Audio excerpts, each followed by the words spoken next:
Assalamualaikum, perkenalkan nama saya Widya Citra Noli Tanjung, CPNS Latsar Kementerian Pertahanan, golongan 2, gelombang 4, kelompok 3. Video kali ini saya akan menjelaskan tentang materi agenda 2, tentang aneka, di mana aneka adalah akuntabilitas, nasionalisme, etika publik, komitmen mutu, dan anti korupsi. Tapi, khusus untuk di video kali ini, saya akan menjelaskan tentang nasionalisme. Di materi nasionalisme kali ini, kita akan membahas 5 materi pokok. Yang pertama, nilai-nilai nasionalisme Pancasila bagi ASN, sila pertama sampai sila kelima. Lalu kita akan membahas tentang ASN sebagai pelaksana, yang ketiga ASN sebagai pelayanan publik, ASN sebagai perekat dan pemersatu bangsa, yang kelima, aktualisasi nasionalisme bagi ASN. Apa sih nasionalisme itu? Nasionalisme adalah suatu sikap politik dari masyarakat suatu bangsa yang mempunyai kesamaan kebudayaan dan wilayah serta kesamaan cita-cita dan tujuan. Dengan demikian, masyarakat suatu bangsa tersebut merasakan adanya kesetiaan yang mendalam terhadap bangsa itu sendiri. Ada beberapa hal yang mendorong munculnya paham nasionalisme. Adanya campur tangan bangsa lain, misalnya penjajahan dalam wilayahnya, adanya keinginan dan tekad bersama untuk melepaskan diri dari belenggu kekuasaan absolut agar manusia mendapatkan hak-haknya secara wajar sebagai warga negara, lalu adanya ikatan rasa senasib dan seperjuangan, yang terakhir bertempat tinggal dalam suatu wilayah. Prinsip-prinsip nasionalisme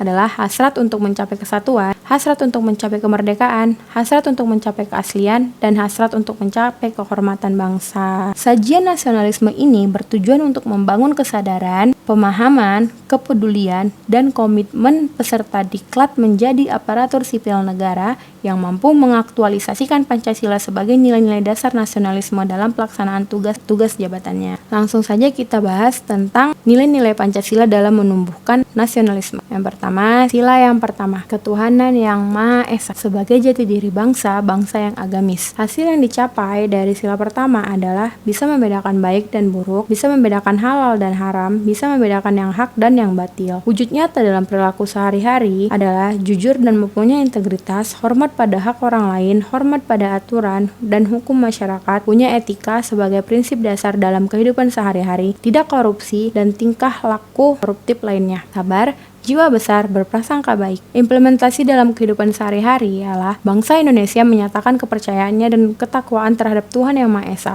Manusia Indonesia percaya dan takwa terhadap Tuhan Yang Maha Esa sesuai dengan agama dan kepercayaannya masing-masing menurut dasar kemanusiaan yang adil dan beradab. Mengembangkan sikap hormat, menghormati, dan bekerja sama antar pemeluk agama dengan penganut kepercayaan yang berbeda-beda terhadap Tuhan Yang Maha Esa. Membina kerukunan hidup di antara sesama umat beragama dan kepercayaan terhadap Tuhan Yang Maha Esa. Agama dan kepercayaan terhadap Tuhan Yang Maha Esa adalah masalah yang menyangkut hubungan pribadi manusia dengan Tuhan Yang Maha Esa. Mengembangkan sikap saling menghormati, kebebasan menjalankan ibadah sesuai dengan agama dan kepercayaan masing-masing, tidak memaksakan suatu agama dan kepercayaan terhadap Tuhan Yang Maha Esa kepada orang lain. Sila kedua, kemanusiaan yang adil dan beradab. Sebagai jati diri bangsa, bangsa yang menghormati hak asasi manusia. Hasil yang dicapai adalah berlaku adil, menghormati hak asasi orang lain. Wujud nyata dalam perilaku sehari-hari adalah toleran, tidak zalim, sopan santun, saling tolong-menolong. Keteladanan dalam pengamalan manusia bisa kita contoh dari Yap Tim Hien, pejuang hak asasi manusia yang menjunjung kemanusiaan dan keadilan. Contoh lain, Ibu Haji Andi Rabia, Suster Apung, perawat yang mendedikasikan hidupnya untuk membantu sesama di daerah kepulauan. Keteladanan yang lain, Otto Iskandar Dinata, Sijalak Harupat, memuliakan harkat kemanusiaan kaum terjajah. Sila ketiga, persatuan Indonesia. Sebagai jati diri bangsa, bangsa yang cinta tanah air, hasil yang dicapai adalah siap sedia membela negara, siap sedia membela kehormatan bangsa, siap sedia menjaga kesatuan dan persatuan. Wujud nyata dalam perilaku sehari-hari, rukun dan damai, menjaga keutuhan bangsa, menjunjung tinggi kehormatan bangsa dan negara. Sila ketiga, mampu menempatkan persatuan, kesatuan, serta kepentingan dan keselamatan bangsa dan negara sebagai kepentingan bersama di atas kepentingan pribadi atau golongan. Sanggup dan rela berkorban untuk kepentingan negara dan bangsa apabila diperlukan. Mengembangkan rasa cinta kepada tanah air dan bangsa. Mengembangkan rasa kebanggaan berkebangsaan dan bertanah air Indonesia. Memelihara ketertiban dunia yang berdasarkan kemerdekaan, perdamaian abadi, dan keadilan sosial. Mengembangkan persatuan Indonesia atas dasar Bhinneka Tunggal Ika. Memajukan pergaulan demi persatuan dan kesatuan bangsa. Sila keempat, kerakyatan yang dipimpin oleh hikmat kebijaksanaan dalam permusyawaratan perwakilan. Sebagai jati diri bangsa, bangsa yang demokratis. Hasil yang dicapai adalah tidak mau menang sendiri, tidak ngotot, tidak menghalalkan segala cara, tidak berbuat yang merugikan orang atau kelompok lain. Wujud nyata dalam perilaku sehari-hari adalah mampu mendengar pendapat orang lain, siap menang tapi juga siap kalah, sportif, selalu sesuai aturan, mematuhi undang-undang yang berlaku, bertanggung jawab, tolong menolong, tidak anarkis. Sila kelima, keadilan sosial bagi seluruh rakyat Indonesia. Sebagai jati diri bangsa, bangsa yang menjunjung tinggi kebersamaan. Hasil yang dicapai adalah tidak mementingkan diri sendiri, kelompok atau golongan,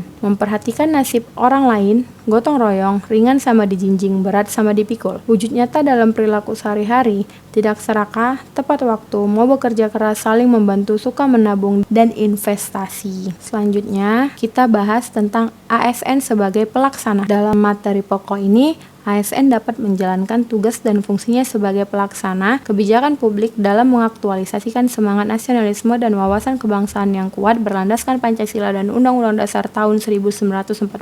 Prinsip-prinsip penting dalam kebijakan publik harus dipahami oleh ASN agar mampu menjalankan tugasnya yang berorientasi pada pelayanan kepentingan publik dan masyarakat yang luas. Kebijakan publik adalah suatu tindakan yang ditunjukkan secara spesifik yang dilakukan oleh negara untuk merespon suatu permasalahan. Siapa yang dapat mengeluarkan kebijakan publik? Menurut Anderson, 1975 adalah pemegang otoritas, yaitu ia yang bergelut dalam keseharian sistem politik yang diakui oleh anggotanya sebagai penanggung jawab yang mengambil suatu tindakan yang diterima anggota-anggotanya dan mengikat untuk dilaksanakan sebagai bagian dari suatu peran. Ada 3 kegiatan pokok yang berkaitan dengan kebijakan publik, yaitu perumusan kebijakan, implementasi kebijakan, pengawasan dan penilaian hasil kebijakan. Dimensi kualitas pelayanan meliputi ketepatan waktu pelayanan, akurasi pelayanan, kesopanan, keramahan dalam memberikan pelayanan, tanggung jawab, kelengkapan, kemudahan mendapatkan pelayanan, variasi model pelayanan, pelayanan pribadi, kenyamanan dalam memperoleh pelayanan, dan atribut pendukung pelayanan lainnya. ASN sebagai perekat dan pemersatu bangsa. Dalam materi ini membahas tentang peran ASN sebagai unsur pemersatu bangsa. ASN merupakan aparatur negara yang tidak hanya memberikan pelayanan publik, tapi juga menjadi kepanjangan tangan negara dalam mewujudkan persatuan dan kesatuan bangsa. Oleh sebab itu, mindset yang harus dibangun oleh ASN adalah mental nasional, bukan kedaerahan. Meskipun sekarang area otonomi daerah, akan tetapi ASN tetap memiliki peran dan tanggung jawab untuk menjaga persatuan dan kesatuan bangsa. Era otonomi daerah tidak boleh menjadikan sekat penghambat untuk tegaknya persatuan dan kesatuan. Yang terakhir,